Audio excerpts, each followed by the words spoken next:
지시를 했어요. 뭐라고 지시했느냐? 금년 안에 모든 준비를 다 갖춰라. 이렇게 얘기한 거나 마찬가지예요.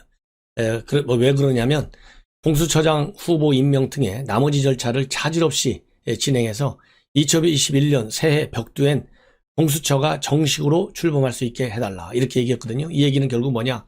공수처장 후보 청문회까지도 전부 12월 말까지 다 맞춰가지고 임명의 속도를 내라. 그래서 내년 새해 벽두니까 1월 1일부터는 출범시켜라. 이런 강력한 지시를 내린 거나 마찬가지다. 그런데 문제가 뭐냐면요. 공수처 설치를 해가지고 권력 경비리에 성역 없는 수사, 이걸 강조하고 있는데, 자, 검찰이 지금 없어서 성역 없는 수사가 됩니까? 성역 없는 수사를 하려다가 지금 윤석열 총장이 쫓겨나기 직전까지 와 있잖아요. 지금 징계위원회 곧 해임 결정이 저는 임박했다고 봐요. 중요한 결정적 근거는 절차상 하자가 많다고 만인이 다 인정했잖아요. 검찰 98%가 인정했고, 법원 판사들도 인정을 했고, 대한변협과 그 다음에는 서울지방변호사회, 그 다음에 대학 법학교수회가 전부 추미애의 징계 조치가 잘못됐다고 했는데도 불구하고 징계위원 겨우 고작 5명이 앉아갖고 쪼물딱거리면서 아무 문제가 없다 절차에, 이렇게 지금 결론을 내렸어요. 그러면 기피 신청한 사람들 4명 이거 전부 다 기피 남용을 하고 있다. 아니, 윤석열 총장이 기피를 몇 번이나 했어요? 한꺼번에 일괄 4명을 신청을 했어요. 남용이라고 하는 것은 이번에도 하고 다음번에도 하고 또 다음번에도 하고, 이게 남용이에요. 딱 한 번 기피 신청을 했는데 남용했다. 이런 이유로 가장 절대적인 게 뭐예요? 이 2가지 절차예요. 2가지를 다 무시한 것이 이 징계위원회 오늘 결정이에요. 그렇다고 본다면 나머지는 일사천리로 가는 겁니다. 예. 이걸 보면 문재인 대통령이 더군다나 임명장 줄 때 살아있는 권력에 대한 수사도 확실하게 하라. 우리 윤 총장, 딱 이렇게 한 사람이 바로 문재인 대통령인데 오늘 이렇게 입장을 밝혔어요. 그래서 성역 없는 수사, 이거 그래서 지금 언론에 나오는 이 기사 제목이 그렇게 되어 있어요. 진짜냐? 이렇게 되어 있어요. 진짜냐? 이게 뭡니까? 진짜냐? 거짓말을 해도 지나치자는 얘기 아니겠습니까? 예. 그런데 더 가관인 것은요. 이 문재인 대통령이 그야말로 동문서답식 현실과 맞지 않은 엉뚱한 얘기 많이 하는 거 우리가 다 알아요. 그러다 보니까 많은 또 이 문제 제기, 의혹들, 비판들이 제기되고 있는데 뭐라고 또 이해할 수 없는 얘기를 했냐면, 이런 공수처 설치 이유와 기능을 생각하면 야당이 적극적이고 여당이 소극적이어야 하는데 논의가 이상하게 흘러왔다고 그랬어요. 야당이 적극적이고 여당이 소극적이어야 한대요. 이게 말이나 됩니까? 아니, 전 세계 자유민주주의 국가에 어느 나라도 채택하지 않은 공수처와 같은 이 독재 괴물을 만드는 법을, 자유민주주의를 그야말로 더 발전시키겠다고 애쓰고 있는 기본으로 하는 야당이 반적극적이어야 된대요. 그러면 야당이 자유민주주의라는 헌법적 가치를 무시하라는 얘기입니까? 이게 도대체 이런 문재인 대통령이 정말 사법시험 합격한 거 맞아요? 경희대학교 법대 나온 거 맞습니까? 저는 이해가 안 간다. 이런 말씀을 드려요. 이해가 안 간다는 말을 한 이유는 뭐냐? 공수처가 어떤 기관인지도 잘 모르고 그저 내가 정권 끝나고 나서 안전하게 공수처가 알아서 검찰 조정하겠지, 견제하겠지, 이거 하나로 안위를 하는 거예요. 아주 안이한 발상과 그리고 식견으로, 인식으로 딱 머리가 꽉 차 있다 보니까 정말 공수처가 어떤 기관인지를 잘 모르는 것 같아. 굉장히 안타깝다. 그러다 보니까 지금 여당에 반란표가 일어났어요. 여당에서 누가 반란을 일으켰습니까? 딱 여당에서 2명의 반란표가 일어났다. 이렇게 지금 되어 있어요. 누구냐면 한 명은 정성순인데 이 정성순 의원은 지금 구속되어 있어요. 그래서 실제적으로 딱 한 명은 총 정원 174명 중에 172명이 찬성을 해서 정정순 의원은 현재 구속 중이라서 투표를 아예 못한 것이고 조홍천 의원은 기권을 했습니다. 그런데 버튼을 누를 때 찬성, 반대, 기권인데요. 아무것도 누르지 않았대요. 그래서 이게 언론에 물어보니까 이것은 나는 기권한 것이다. 예, 기권한 것이다. 왜냐하면 본인이 본래 이 법과 관련해서 상당히 부정적인 비판적 시각을 공개적으로 반복적으로 표명한 것이 바로 조홍천 의원이에요. 예, 그래서 이번에도 그 일관성 있게 표결에 참여하지 않았다. 이렇게 입장을 밝히고 있고 어떠한 문제에 관해서도 본인이 책임지겠다. 그렇게 강력하게 언론에 밝히고 있습니다. 그러면서 그간에 본인이 표출했던 그런 입장에 오늘 투표를 안 한 것이 가장 부합하는 것이다. 그래서 지금 강성 친문층 이런 일이 있을 때마다 조금밖에 많은 비판을 받았잖아요.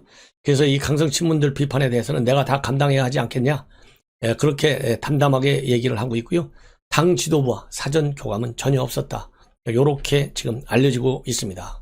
그래서 지금 정가에서는 금태섭 의원을 거론하면서 조홍천이도 당을 나가야 된다. 표결 불참은 사실상 반대이니 당이 징계해야 한다. 이런 주장이 벌써부터 나오고 있다. 그리고 기권 1위는 또 다른 어디에서 나왔냐면 정의당 장혜영 의원이 나왔고요. 국민의힘 측에서는 전부 반대표를 행사했다. 이렇게 지금 나오고 있어요. 그래서 이걸 보면 그래도 살아있는 양심 한 명 정말 그나마 다행이다. 사실 조홍천 의원이 본래 민주당파가 아니었는데 박근혜 대통령 하에서 청와대에서 쫓겨나오면서 민주당으로 신발을 바꿔 신었는데 거기서 그나마 이렇게 쓴소리 하는 거 다행이라 생각하고요. 조홍천 의원의 양식은 여전히 살아있다. 이런 말씀을 드립니다. 그래서 총 287명 중에 187명이 찬성하고 반대는 99, 기권은 1명인 것으로 그렇게 집계가 되고 있다. 그래서 오늘 이 공수처 이 통과와 관련해서 야당 간사인 김도읍 의원이 어제 법사위에 사임계를 제출한 것으로 되어 있고요. 그런데 야당에서는 이 사임계는 처리하지 않았는데 당연히 주호영 원내대표 이거 처리하겠습니까? 처리하지 않지. 그래서 이 김도읍 의원이 무슨 문제인가요? 이 독재적으로 수의 횡포, 다수결의 횡포를 그야말로 매일같이 반복하는 민주당이 문제인 것이지. 다시 한번 말씀을 드립니다. 그리고 오늘 기피 신청 4명을 한 거에 관련해서 지금 법리 공방이 많이 이 법리가 즉 윤석열 총에서 주장한 법리가 전혀 받아들여지지 않고 있다. 그런데 여기에서 오늘 또 희한한 일이 벌어졌어요. 기피 4명을 전부 다 신청했습니다. 그야말로 윤석열 총장 바로 밑에 있는 대검의 신성식 부장을 빼놓은 나머지 이용구, 그 다음에 심재철, 그 다음에 안진, 그 다음에 정한중 위원장까지 다 신청을 했는데 본래 그동안의 판결을 보면 기피 신청을 받은 사람들은요. 기피 신청을 의결하는 심의 과정에 참여할 수 없어요. 당연히 그렇지 않겠어요? 아니 본인이 죄인인데 죄인이면서 자기를 갖다가 또 기피 신청 여부를 결정한다? 이게 말이나 됩니까? 당연히 안 되죠. 그래서 그런 판결이 있는데 그거를 들이밀었는데도 불구하고 전부 기각됐어요. 그런데 이제 어떤 일이 벌어졌느냐? 그러니까 자기가 징계 의원이어야 한다 하더라도 본인이 기피 대상이라면 본인에 대해서든 아니면 기피 대상이 된 인물에 대해서든 일체 기피와 관련된 의결에 참여할 수 없다고 하는 것이 윤석열 측의 주장이에요. 그런데 이게 다 기피 신청이 기각됐어요. 그런데 얼마나 희한한 일이 벌어졌냐면요. 이 일을 저지른 사람이 바로 심재철이에요. 심재철은 스스로는 빠졌다. 그래서 처음에 이 상세한 얘기가 나오지 않았을 때는 그나마 양심이 살아있네. 심재철이 스스로 빠졌으니까. 이렇게 저도 생각을 했는데요. 지금 방금 보도된 상세한 그 과정이 나와 있는데 아주 나쁜 사람이네요. 제일 나쁜 사람이에요. 법을 악용하고 있어요. 뭘 위해서? 본인의 정치적 이익을 위해서 그리고 추미애 애완견의 역할을 다하기 위해서 법을 남용하고 있다. 이런 생각이 들어요. 왜냐하면 지금 제가 말씀드린 대로 윤석열 총장이 인용한 이 법원의 판결을 보면 기피 신청을 받은 사람은 다른 사람의 기피 신청된 사람에 대해서 의결권을 행사할 수 없어요. 근데 오늘 그걸 다 무시하고 이 징계위에서 기각시켰잖아요. 근데 심지어 저리는 다른 사람들, 즉 정한중과 그 다음에 이용구, 그 다음에 안진 이 3명의 기피 신청 기각에는 참여를 했어요. 그래서 의결 종족수를 딱 채워줬어요. 그런데 문제는 뭐냐? 본래 이 기피 결정을 하려면 최소 의결 종족수가 4명 이상이 돼야만 의결을 할 수 있다고 합니다. 3명이 되면 의결이 아예 안 나게 됐어요. 원천 불가예요. 그런데 그 정족수를 채워주기 위해서 나머지 3명 기피 신청 기각할 때는 전부 참석하고 자기 신청할 때만 싹 빠져가지고 본인에 대한 심의에는 참여하지 않은 걸로 되어 있어요. 그래서 지금 현재 윤석열 측에서는 상당히 반발하고 있는데요. 기각 정족수를 채우고 다른 사람 할 때는 그리고 본인 할 때만 안 채우고 빠졌다. 그래서 이거는 징계 절차에 대한 농단이다. 이렇게 강력히 반발하고 있습니다. 그래서 만약에 처음서부터 미리 다른 사람 할 적에도 회피를 했으면 기각 정족수를 못 채워가지고 기피 신청 기각되는 것을 막을 수 있는데 다른 사람 할 때는 전부 다 참여해가지고 기피 신청이 기각되도록 하는데 큰 역할을 했다. 그래서 추미애 애완견으로서의 역할에 충실한 것 같다. 이런 말씀을 드립니다. 자, 이러는 가운데요. 윤석열 총장 측에서 추가 증인을 신청했습니다. 전격적으로 조금 전에. 누구를 신청했냐면 이정화 대전지검 검사를 추가 증인으로 신청했어요. 이 추가 증인 신청이 이제 받아들일지 여부는 아직 결정되지는 않았는데, 여러분들 잘 아시다시피 지난 29일 날, 11월 29일 날 윤석열 총장 판사 사찰 문건과 관련해서 죄가 되지 않는다, 이런 내용의 보고서를 썼는데 이 한 줄이 삭제됐다. 그래서 삭제된 채로 징계 청구와 수사 의뢰가 이루어졌다, 불법이다, 이거를 양심 선언한 사람이 바로 이정화 검사예요. 그렇기 때문에 이정화 검사 증인으로 채택되면 그 증인으로 진술한 내용을 보면 감히 자연인으로서의 양심뿐만 아니라 법률가로서의 양심, 징계의 멤버로서의 양심을 걸고 과연 윤석열 총장이 죄가 있다고 판단할지, 거기야 뭐 이런 거 기대하는 것이 잘못된 것이죠. 이 사람들 머릿속에는 윤석열은 잘못된 사람이야, 내쫓아야, 이 선입견이 딱 판단이 머릿속에 꽉 차 있는 사람들인데, 이렇게 되면 연못 구호죠. 제가 참 판단을 잘못 하는 것이라 생각합니다. 어떻게 이런 사람들한테 윤석열 총장이 잘못했다는 판결을 기대하면 되겠어요? 이렇게까지 지금 돌아올 수 없는 다리를 이미 건넜어요. 해이면 시간 문제다, 제 판단입니다. 그래서 오늘 윤석열 총장에서 측이 신청한 유효 감찰관이죠. 박영진 울산지검 부장검사, 손준성 대검 수사정보관에 이어서 이성윤과 한동수, 정진웅, 성명불상의 검찰 관계자 총 7명 증인을 신청했는데, 이정화 검사가 추가됨에 따라서 증인 신청 1명이 늘어났기 때문에 총 8명이 되었다, 이런 말씀을 드립니다.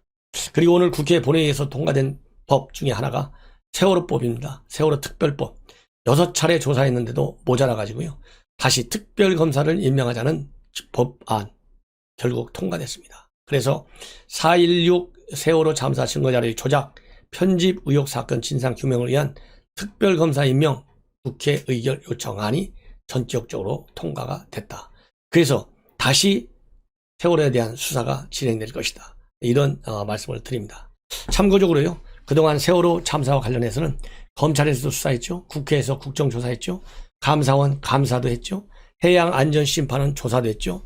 특조위 조사를 통해서 진상규명과 책임자 처벌이 계속적으로 이루어져 왔습니다. 그래서 지난해 11월부터는 대검찰청이 세월호 참사 특별수사단을 꾸려갖고 수사를 현재 진행 중에 있고, 이미 6개 기관에 대한 이 기관을 거쳐서 조사한 사안을 이제는 특검까지 꾸려가지고 7번째 수사에 나서는 것이 된다. 그래서 원래대로라면 12월 10일 오늘 활동기간이 종료되었어야 할 이 특조위가 국회 본회의에서 사회적 참사 이런과 관련된 법안이 개정안이 통과되면서 활동기간이 이제 1년 6개월 다시 연장이 되었다, 이런 말씀을 드립니다.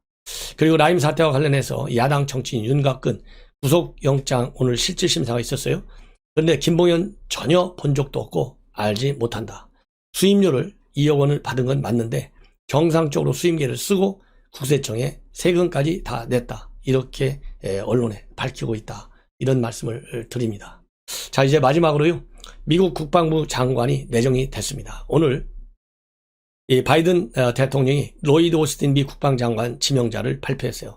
이 흑인 국방장관이 탄생이 될 경우에 최초의 흑인 장관이다. 그리고 이분은 이미 중부 사령관을 지낸 현지 중동 지역에서 직접 전쟁을 수행한 실전 경험이 있는 이 장관입니다. 그래서 이 장관이 이제 국회에 이제 청문회를 통과해야 되는데요. 문제가 뭐냐? 지금 퇴역한 지 4년밖에 되지 않아요. 근데 관련 법 규정에 의하면 군복을 벗고 7년이 지나야 국방장관이 될 수 있다는 규정에 조금 맞지 않다, 이것이 논란거리가 되고 있다고 합니다. 딱 적용 면제 조항을 받은 사람은 1950년도에 조지 마셜, 2017년도에 제임스 매티스 딱 2명밖에 없다고 합니다. 근데 민주당 상원의원들 중에서 8명이 지금 오스틴의 예외 적용에 반대하거나 의문을 제기하고 있다, 이런 보도가 나오고 있어요. 근데 이와 관련해서 바이든 당선인은 이 오스틴 지명자는 군에 대한 민간 통제의 중요성을 잘 알고 있고, 역사가 요구하지 않았다면, 또 오스틴에 대한 믿음이 없었다면 예외를 요청하면서까지 지명하지는 않았을 것이다. 그러면서 첫 흑인 국방장관이 탄생에 대한 역사적 의미를 강조하고 의회에 예외 적용을 지금 촉구하고 나섰고요. 오스틴 지명자도 4년 전 퇴역했을 때 나는 내 제복을 걸어주고 장군 오스틴에서 민간인 오스틴으로 돌아왔다. 이는 중요한 차이다. 내각의 일원이 되는 것은 군인과 다른 관점과 책임을 요구한다는 점을 잘 인식하고 있다. 이렇게 밝혔습니다. 그리고 오늘 내정 현장에서 이렇게 밝혔어요. 미국은 동맹과 협력할 때 가장 강력하다고 굳게 믿는다. 그래서 미 대통령 트럼프가 얘기하고 있는 우선주의를 벗어나서 바이든 행정부에서 이 바이든의 철학과 마찬가지로 동맹관계의 협력 여기에 방점을 찍겠다. 이런 의사를 표명했습니다. 예. 그리고 특히 아시아 태평양과 유럽을 포함해서 전 세계의 중요한 동맹을 지원하겠다. 그리고 오랫동안 전 세계의 외교 동료 파트너들과 손을 맞잡고 협력했고 함께 성취할 수 있는 것을 직접 목격했다. 내가 상원의 인준을 받으면 이 중요한 일을 재개하기를 고대한다. 이렇게 입장을 밝혔습니다. 그리고 바이든도요. 오스틴은 테러와 싸우기 위해 동맹국들과 주요 파트너들의 연합군을 이끌었고 테러와의 전쟁을 완수하기 위해 실질적인 외교적 능력이 필요했다. 그는 적들은 두려워하지만 동맹국으로부터 존경을 받고 동맹의 가치에 대한 나의 신념을 공유하고 있다. 그는 남한급이나 아시아 태평양부터 유럽에 이르기까지 전 세계의 동맹을 재건하고 현대화하려는 결의에 차 있다. 이렇게 설명을 하고 있습니다. 소개를 하고 있습니다. 그래서 제가 보기에는요. 2016년도까지 중동을 관할하는 윤석열 총장에 대한 징계위원회가 일반인들한테 특히 기자들한테 드러나는 것이 굉장히 무서웠나 봅니다. 오늘 윤석열 징계위원회의 특징 중 하나는 기자들에 대한 독재 정권식 기자 출입 통제였습니다. 오늘 기자들은 상당히 열이 받은 것 같습니다. 자, 이 헌정사상 처음의 법무부 장관의 검찰총장 징계위원회가 열리는데 이걸 취재도 못하게 징계위원회가 열리는 건물에는 통제가 제한됐습니다. 뿐만 아니라 무엇이 창피한지 무엇이 겁나는지 이 추미애 장관이 위촉한 추미애 장관이 지명한 징계위원들은 뒷문으로 입장했습니다. 기자들을 피해서 뒷문으로 입장하다가 발각이 됐습니다. 어떤 징계위원은 일찌감치 출근해서 자기 방에 있다가 조용히 징계위 이 회의가 열리는 7층 사무실로 가기도 했습니다. 그만큼 부끄러운 겁니다. 자, 추미애 법무부 장관은 징계위원 명단을 마지막 순간까지 숨겼습니다. 심지어 징계위원장이 누가 되는지도 기자들은 몰랐습니다. 무엇이 그렇게 두려웠겠습니까? 자, 지금 윤석열 총장 측은 이 징계위원회 절차의 문제, 또 징계위원들의 이 불공정성 문제, 기피 문제, 상당히 많은 절차상 문제를 지금 이야기하고 있습니다. 이게 나중에 행정소송으로 가면 상당히 중요한 겁니다. 지금 추미애 장관은 윤석열 총장을 찍어내는 데만 현안이 돼서 이 절차적 중요성, 민주주의의 절차 이런 것들을 무시하고 있는 것으로 보입니다. 무엇보다 지금 기자들이 상당히 뿔이 났습니다. 지금 징계위에 대한 보도 내용들을 보면 기자들이 얼마나 추미애 장관의 이런 횡포에 열받았는지를 알 수가 있습니다.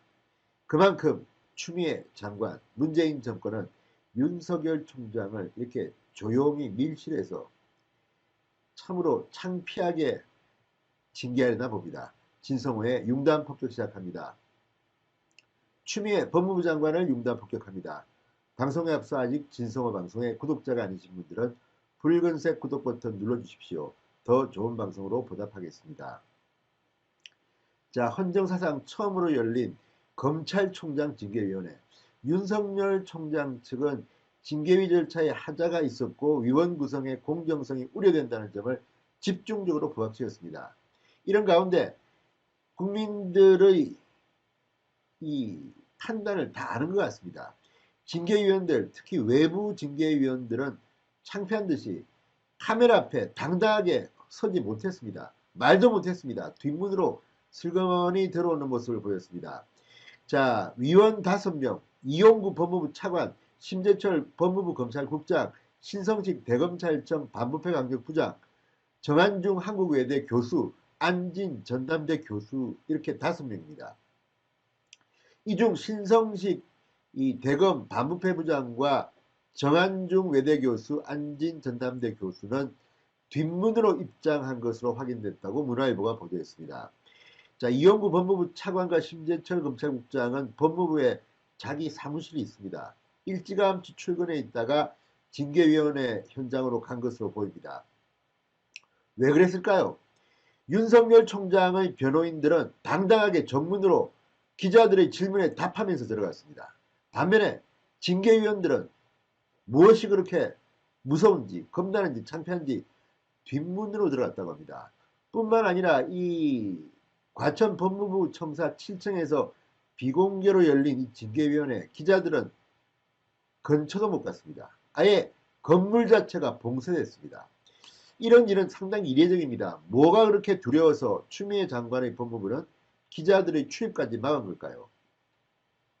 자, 이 징계위원회를 취재하겠다는 기자들은 엄청나게 몰렸습니다. 그런데 열받게 한 것은 바로 이 법무부의 공보실이었던 것 같습니다.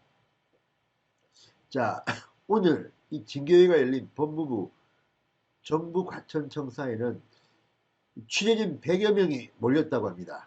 1동입니다. 정부 과천청사 1동. 그런데 법무부는 전날 법무부가 있는 정부청사 건물 1동에 마련될 예정이었던 브리핑실을 갑자기 다른 건물로 옮기겠다고 방침을 받고 기자들의 항의가 빗발쳤다고 합니다. 법무부는 전날 오후에 법무부 건물 내 브리핑실을 열기로 했습니다. 그러나 오후 9시 한밤에 다시 위원들이 불안감을 호소해오고 있다. 공수처가 입주 예정인 5동으로 장소를 변경했습니다. 자, 지금 5동 건물과 1동 건물은 상당히 멀다고 합니다. 걸어서 5분 정도 거리라고 합니다. 그런데 기자들을 1동 건물, 그러니까 징계위원회가 열리는 건물에 못 들어오게 하기 위해서 5동에다가 브리핑실을 열었다는 겁니다. 법무부는 징계위원, 특별변호인 등의 대기장소로 각 층 공간이 사용돼 부득이하게 1동 건물은 기자들의 출입이 어렵게 됐다고 설명하면서 아예 징계위원회가 열린 이 법무부 1동 건물을 봉쇄해버렸습니다. 정말 열받지 않겠습니까? 그래서 실제 취재인들은 회의가 진행되는 1동 건물에는 출입하지 못하고 기자실조차도 출입이 통제됐습니다. 법무부의 기자실도 못 들어가게 한 겁니다. 기가 막히죠. 자, 이런 가운데 오늘 문화일보는 이 급조된 윤석열 징계위원회의 풍경을 이렇게 말했습니다.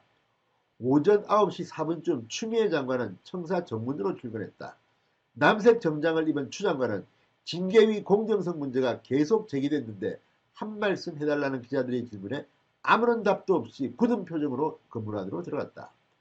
자, 이후 10시 15분쯤 도착한 윤석열 총장 특별변호인 이완규 변호사는 윤 총장의 불리한 진술을 했다거나 불리하게 인정될 수 있는 증거에 대해 전혀 교부되지 않았다. 이 부분에 대해 징계위원들에게 충분히 얘기할 것이다.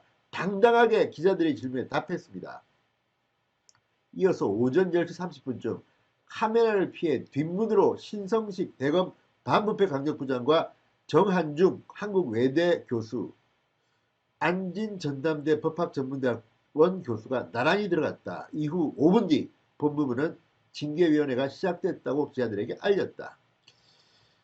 자, 징계위원 전체 7인 중 추 장관과 예비위원 3명을 제외했을 때 모두 5명이 출석한 것으로 확인됐다. 외부위원도 지금 한 명은 사퇴를 했고 그 사퇴를 급조해서 이 정 교수로 긴급 투입했습니다. 그리고 판사 출신 변호사 외부위원은 아예 오지도 않았습니다. 아무튼 이런 광경들을 보면 이건 역사에 남을 회의입니다. 징계위원회. 얼마나 창피했으면 얼굴도 못 들고 뒷문으로 들어갔을까요? 기자들에게 취재조차 이렇게 봉쇄했을까요? 아무튼 이번 윤석열 총장 징계위원회는 절차의 문제와 함께 이 문재인 정권의 당당하지 못한 비겁함이 묻어나오는 것 같습니다. 오죽하면 정말 기자들 건물 안에 들어가지도 못하게 기자실도 출입하지 못하게 했습니다.